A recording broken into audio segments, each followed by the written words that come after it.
Hello everyone. आज मैं मुझे लगता है जो सबसे इम्पोर्टेंट टॉपिक है किसी भी की भी लाइफ का, उसके हम डिस्कस करते हैं। That is attitude. आपका दृष्टिकोण क्या है? क्योंकि ये बोला जाता है ना कि a positive attitude is a persons passport for the better future. मतलब अगर किसी का सकारात्मक दृष्टिकोण है तो उसका फ्यूचर बेटर होना ही है।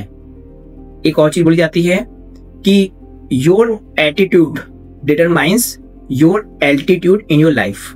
मतलब आपका दृष्टिकोण डिसाइड करता है आप कितनी ऊंचाइयों तक जाएंगे लाइफ में। तो अभी बहुत सारे मिसकंसेप्शन है कि व्हाट कॉन्स्टिट्यूट पॉजिटिव एटीट्यूड।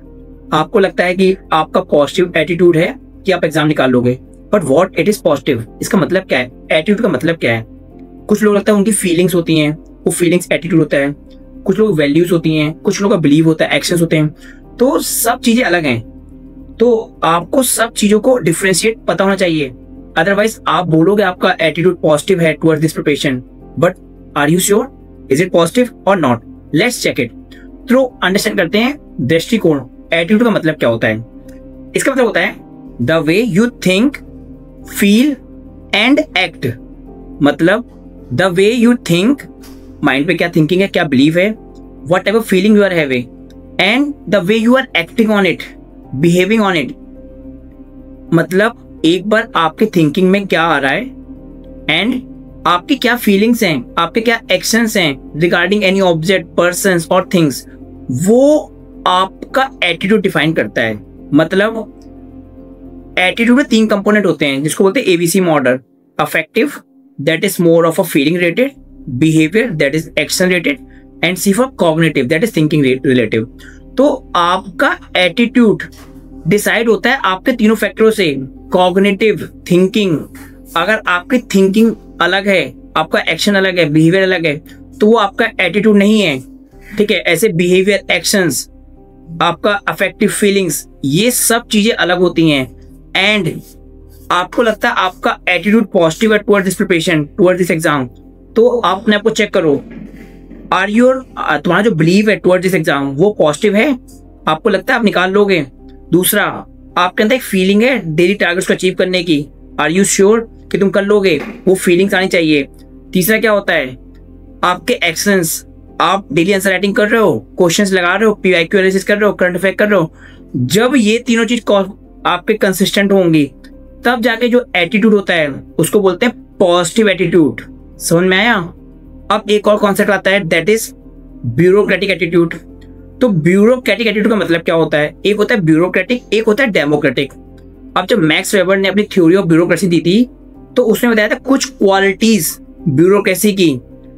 जब आपकी वो क्वालिटीज जो उसने बताई थी that is rule based order हो, रूल को फॉलो करो, हायरार्की हो, ऑर्गेनाइजेशन हो, इम्पर्सनल हो, मतलब कोई इमोशनल कनेक्ट नहीं है। जब ये ब्यूरोक्रेटिक वैल्यूज, ठीक है, आपकी थिंकिंग में, आपके एक्शंस में, आपकी फीलिंग्स में आएगा, तब जाके ये होगा आपका ब्यूरोक्रेटिक एटीट्यूड। ये उस समय की रिक्वायरमेंट थी, लेकिन आज इसी को एक तरीके से एलिटिज्म फॉर्म में देखा गया है। अब बात होती है डेमोक्रेटिक हो, कंपैशनेट एटीट्यूड हो। डेमोक्रेटिक एटीट्यूड मतलब क्या है कि ब्यूरोक्रेसी को कंसेंसस बेस्ड, इंक्लूसिवनेस, आपको कहीं ना कहीं पार्टिसिपेटरी डेमोक्रेसी, इन सब पे बात करनी होती है, वो होता है डेमोक्रेटिक एटीट्यूड। डेमोक्रेटिक वैल्यू में आपकी थिंकिंग हो, आपका फीलिंग हो, आपके एक्शंस हो, वो होता है डेमोक्रेटिक एटीट्यूड। अब एक होता है इंडियन पुलिस सर्विस पे एक बहुत परसेप्शन है ना कि लोग पुलिस में जाने से डरते हैं। Because why? क्योंकि वहां पे एलिटिज्म है, वहां पे कंपैशनेट एटीट्यूड नहीं है। तो इंडियन पुलिस सर्विस को क्या चाहिए? Compassionate attitude.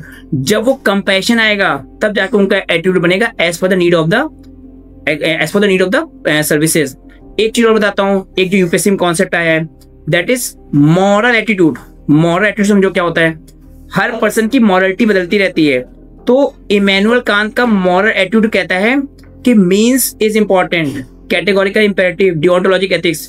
तो उसके लिए आपकी थिंकिंग में, आपकी फीलिंग्स में, आपके एक्शंस में मीन्स आर इंपॉर्टेंट। तो कांत का मॉरल एटीट्यूड क्या कह रहा है? Means are important. वही मैकियावेली का मॉरल एटीट्यूड क्या कहेगा? वो कहेगा कि एंड्स आर इंपॉर्टेंट। आप समझ रहे हो? तो मॉरल एटीट्यूड में क्या है? सबकी मॉरलिटी चेंज होती रहती है। तो आपको ये डिफरेंसेस पता होना चाहिए। अब आप ये सोच लो, आपका एग्जाम है 24 मई को। अब आपकी थिंकिंग, आपका फीलिंग्स, आपके एक्शंस में ये जस्टिफाई हो रहा है कि तीनों में कंसिस्टेंसी है, तीनों में ऑप्टिमिज्म है, तीनों में आपको लग रहा है कि आप जो फील कर रहे हो, जो बिलीव कर रहे हो और जो एक्शन कर रहे हो वो कंसिस्टेंट है। And if you are having that consistency in your actions, you will be going well. If not, analyse कहाँ मिस हो रहा है, तब जाके आपका एक सकारात्मक दृष्टिकोण डेवलप होगा लाइफ में, और यही सकारात्मक दृष्टिकोण आपको कहीं ना कहीं एग्जाम निकालने में हेल्प करेगा। आई होप नाउ आपको क्लैरिटी होगी what is attitude. All the best.